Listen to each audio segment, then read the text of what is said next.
지금부터는 이제 재벌가 3세들 이야기인데요. 지난 6일 날 이제 마약 투약 혐의로 이제 구속이 됐죠. 황하나 씨.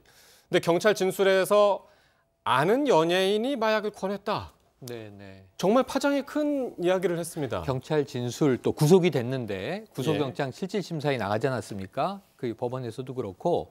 자, 마약을 한 사실은 인정했다는 거예요. 지금 2015년 9월에 대학생 조모 씨에게 마약을 유통했다라는 혐의가 있었고 뒤늦게 지금 밝혀진 거였죠. 그때 함께 마약 투약했다. 또 그 해 여름에도 했다. 이 사실이 나왔었고 지난해에도 했다. 세 건 마약 투약 혐의가 있는데 이걸 인정했다는 겁니다. 그런데 2015년에 마약을 하다가 그 이후엔 하지 않고 끊었는데 3년 만에 지난해에 하게 된 것이 연예인 모 씨의 강한 권유, 강권에 의해서 마약을 다시 하게 됐다. 이건 이 연예인이 누군지는 안 지금 나왔죠? 초미의 관심인데 누군지 아직 밝혀지지 않았고 이 경찰이 지금 수사 중인 사안이기 때문에 아마 조만간 소환을 피할 수 없습니다. 이제 드러나게 돼 있습니다만 그런데 심지어는 이게 권해서 하게 됐다. 어찌 보면 자의로 한 게 아니고 누군가의 강요 혹은 권유로 하게 됐다라고 좀 도피성, 이제 회피성 발언이 될 수 있는데 심지어는 이런 이야기도 나왔어요. 잠든 사이에 마약을 투약하기까지 했다. 마약을 구해오기도 했고 구해오라고 지시하기도 했다. 그러니까 이 연예인 이 A 씨가 누군지 모르지만 밝혀진다면 이게 사실인지 아닌지에 따라서 상당히 좀 황하나 씨의 지난해 마약 혐의에 대해서는 좀 이제 주범이 면피될 수도 있고 오히려 그런 이유 때문에 더 강하게 주장이 나온 것은 아닌가 하는 해석들도 있습니다. 그러니까 연예계로 요 마약 스캔들이 이제 번질 수도 있는 뭐 그런 상황 같은데요.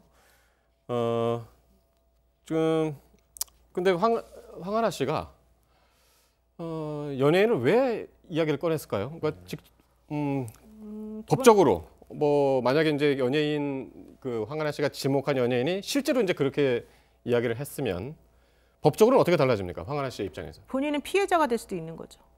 강요죄의 피해자가 될 수도 있는 거. 그러니까 기본적으로 마약이라고 하는 것은 투약을 해도 처벌을 받고 투약을 안 하고 운반이나 소지나 판매만 해도 사실은 처벌을 받는데 여기서 그 공급하거나 판매하거나 이런 사람에게 훨씬 더 높은 형을 가중 처벌을 해요. 그래서 예컨대 단순히 대마와 같이 약한 정도의 그런 마약을 투약한 혐의는 5년 이하의 징역이나 5천만 원 이하 벌금을 처벌을 받지만 이게 이제 필로폰과 같이 상당히 센 약으로 넘어가게 되면 10년 이하 징역이나 1억 원 이하의 벌금에 또 처해지게 돼서 이게 차이가 많이 나거든요.